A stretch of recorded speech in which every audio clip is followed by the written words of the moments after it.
গুলশানের জাতীয় পার্টির নামে এই কুলাঙ্গাররা আবার ঐক্যবদ্ধ হচ্ছে। উসমান হাদি ভাইয়ের রক্তের শপথ, ওদেরকে বাংলাদেশে 1 ইঞ্চিও জায়গা দেওয়া হবে না। গত 1 বছরে বাংলাদেশে শুধুমাত্র একটা উসমান হাদি ছিল। গত 54 বছরে বাংলাদেশ একটা উসমান হাদিকে উপহার দিতে পারছে। দলদাস, সেবাদাস, পদ পদবী, পোস্টিং, প্রমোশন, নিজের ব্যবসা টিকিয়ে রাখার স্বার্থে 80 বছর ধরে জীবন্ত লাশ হয়ে বেঁচে থাকার থেকে উসমান হাদির মতো 2 মিনিট জীবন নিয়ে বেঁচে থাকা বেশি সম্মানের। আপনি চাইলে উসমান হাদি হতে পারবেন না, আমি চাইলে উসমান হাদি হতে পারবো না। উনি বাংলাদেশকে ইনসাফের পথে নিয়ে যাইতে চাইছে।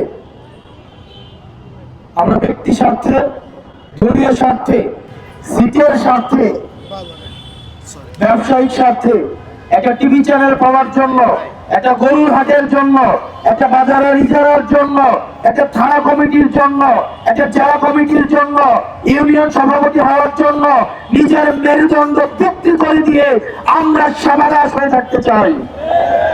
রাজনৈতিক দলগুলো দেউলিয়া হয়ে গিয়েছে। প্রিয় ভাইরা, উসমান হাদির কাছে আমাদের প্রতিজ্ঞা আছে। উসমান হাদির যে শহীদের মৃত্যুর যে আকাঙ্ক্ষা,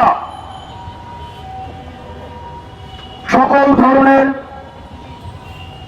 দুনিয়াবী লোভ, প্রত্যাশা, পদের লোভ, এগুলোর ঊর্ধ্বে উঠে উনি বাংলাদেশের প্রশ্নটা সবচেয়ে বড় আকারে উনি রেখেছেন।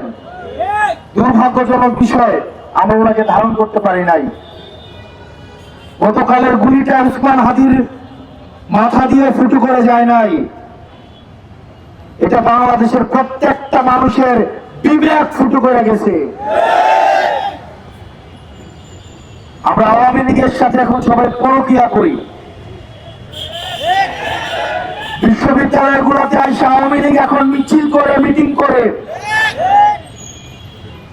গত 17 বছর আওয়ামী লীগ সেবা নিছে আওয়ামী লীগ নামে, এখন সে হয়েছে আওয়ামী লীগের শিক্ষক, টকশোর বুদ্ধিজীবী, সাংস্কৃতিক কর্মী, নাট্যকর্মী।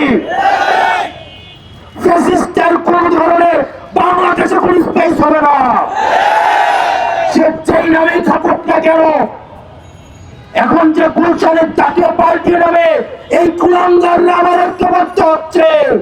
উসমান হাদি ভাইয়ের রক্তের শপথ, ওদেরকে বাংলাদেশে 1 ইঞ্চিও জায়গা দেওয়া হবে না।